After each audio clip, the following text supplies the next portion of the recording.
to Awaken the Rebel, you little friggin' cuties. You got Shireen Thor here with you, and today I want to talk about idealism, which is really quite interesting because idealism is like my old best friend. Like, I love that bitch, you know?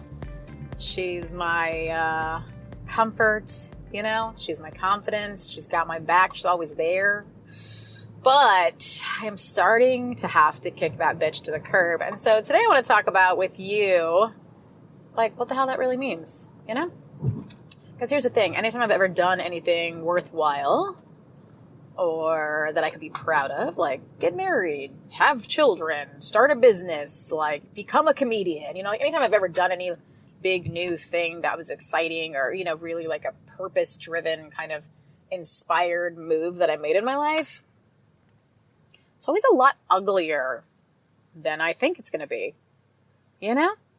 And I don't think until I embrace that ugly that I'm able to actually be in it. It's like, if you're too much of an idealist, you'll actually probably pop around a lot in your career, in your relationships, because you really think things are supposed to be a specific way. Like, I used to actually have this healer friend. She was way cool. We'd always have deep talks. She'd help me tap into my emotions. I'd help her be, I don't know, better at dating. Like, that was one of the main things I helped her with.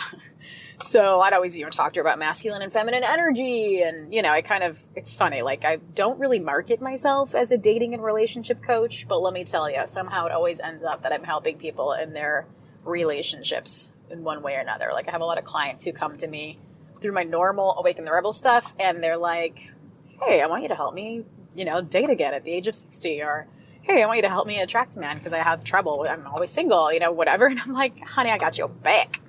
Because let me tell ya, somehow I know how to do that stuff. So the point is, I would always kind of coach her on her dating life.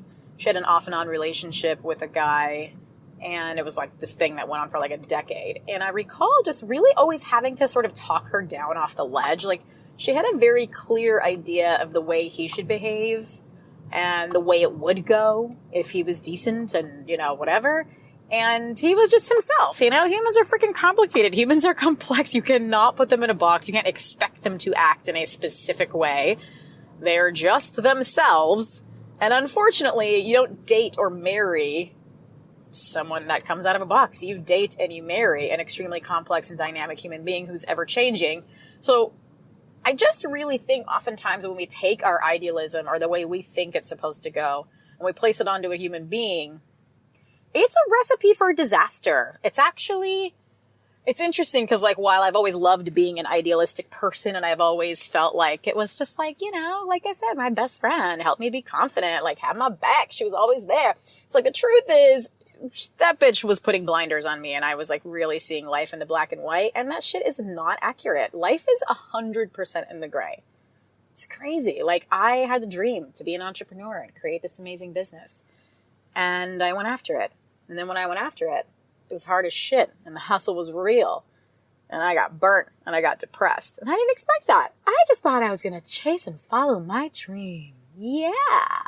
So I think that happens a lot. You know, when I got married, when I finally chose my partner, I was very datey. You know, in my pre-married life, I was very into like the adventure and the fun of dating. Like, I wasn't the girl who always like needed it to be in a relationship. I just actually thought it was exciting and new and fun to like meet somebody and have chemistry and, you know, the novelty of a new person and all that cool stuff. So I actually didn't mind being single. I was like, yeah, man, let's do that. Probably meet somebody new. It's a great time. But when I finally decided to buckle down and stay with one person, it was like, oh, so this is what adulting is like. You don't just bail when shit gets real. You don't just bail at the first sight of discomfort. Like, you talk and you work through things and you move through extremely uncomfortable emotions and you become vulnerable. You do all these things that are gray. Like, that's not black and white, you know? It's not like, oh, he behaves perfectly and so I stay with him, or he behaves badly and so I leave. Like, that's how I used to be in my dating life. That was it. It was that simple. But when I got married, it was like, oh, right, I'm in it to win it, baby. I ain't leaving your ass even when you act a fool. Oh my goodness. And so there's a lot of gray there. You know, same thing. Like, people idealize having children and how amazing it'll be. And it's just like the one thing that they only ever wanted to do in their lives. Like they won't feel like they can die without having children. They'll like regret it. And so you have children and then, dear God, pregnancy's a bitch. And then labor, we don't need to discuss how much that sucks. And then postpartum, you're like, you know, like your freaking boobs are getting gnawed on by this little weird leech of a creature who's sucking the life out of you. But like you make it work. And the truth is, nobody talks about that. Like everybody idealizes this shit and they post pictures on fucking social media with their new baby and it's all sweet and cute and happy, but they're tired as shit and they're miserable as fuck. Because when you have a new baby, you're exhausted and like you just went through a weird form of like natural surgery where your body opened up and it has to like heal back. And so it's like real shitty.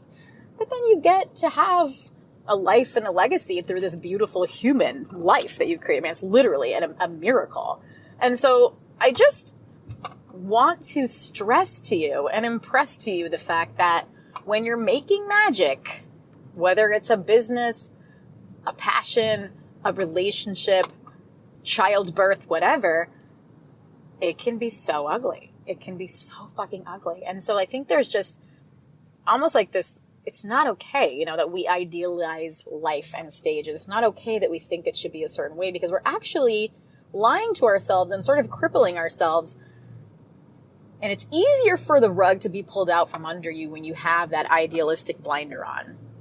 And so I say all this to you to help you sort of, I don't know, just to trigger some thoughts, you know, like where in your life are you being overly idealistic and not willing to look at what it really is?